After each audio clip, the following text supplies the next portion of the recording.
Excellencies, ladies and gentlemen, dear colleagues, on behalf of OSCE Parliamentary Assembly, let me begin by thanking the OSCE and Ambassador Gaminger and ODIHR Ambassador Lenarcic for organizing this event, which is both relevant and timely. I'm grateful for the opportunity to attend and contribute to the discussion. The OSCE Parliamentary Assembly embraces the premise of 1999's Charter for European Security, which explicitly recognized that no organization, not even one with the breadth of competencies and expertise as our processes, can tackle the myriad of complex challenges we face. This is not a confession of weakness, but rather a simple acknowledgement that cooperation is a mutual reinforcing endeavor. It creates a whole that is greater than the sum of its parts.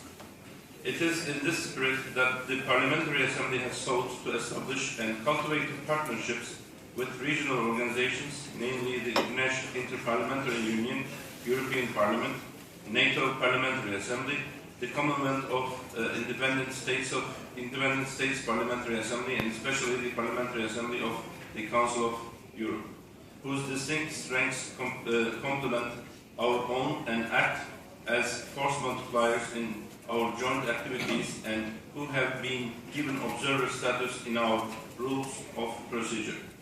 One of the coordinating mechanisms that we have implemented includes regular meetings of the Secretary Generals of these parliamentary organizations, as well as the presence of the leaders of these organizations before their respective voting bodies. With respect to the human dimension, the joint activities we engage in include coordination on election observation, promoting electoral reform, the development of independent judiciaries, and a free, vibrant media environment. In addressing the theme of this session, I would like to share an example of best practices and lessons learned while proposing one concrete step that both the OSCE and OSCEPA might take to foster a more effective and efficient cooperation with sub-regional, regional, and international organizations. As you know, the OSCEPA routinely deploys election observation missions at the invitation of OSCE participating states. While these missions seek to act as a comprehensive guarantor of free and fair elections, expansive local geographies, institutional complexities, quickly shifting on the ground developments, and resource constraints are just a few of the challenges they face. Though cooperation with the ODIHR has been vital, additional coordination with the European Parliament and the Parliamentary Assembly of the Council of Europe, among others, has been critical in achieving the densest and broadest possible coverage while maintaining the highest international agreed upon standards. This point underscores one primary impetus for the establishment of deepening of cooperation and effective use of resources by all parties.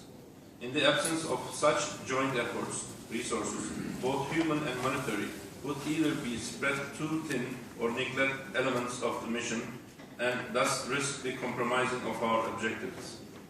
While this example both highlights the necessity and the potential benefits of cooperation, it may also serve to illustrate a way in which existing relationship might evolve to become more effective.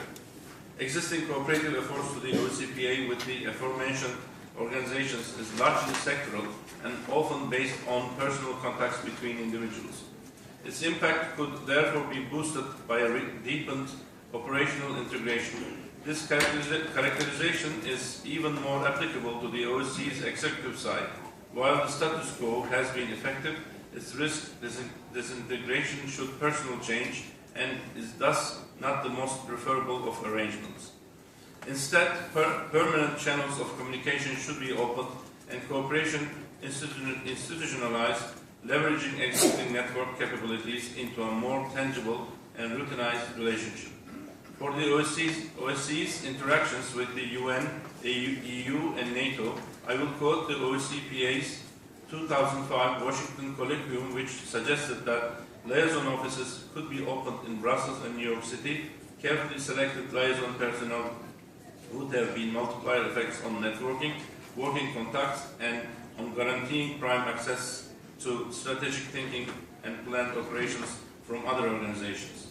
This would improve the OSCE's ability to respond adequately and swiftly in the event of a crisis, but also constantly work together to leverage synergies within the organizations. Ladies and gentlemen, this is merely one suggestion as to how we as an organization might deepen and optimize our cooperative efforts with others. The depth of the challenges we face is simply too great to confront on our own. We must seek every available opportunity to develop relationships with those who can complement our efforts and enhance efficacy and the efficiency of the existing cooperations. I wish fruitful discussions and thank you for your attention. Thank you. Next speaker is a representative of the United States, followed by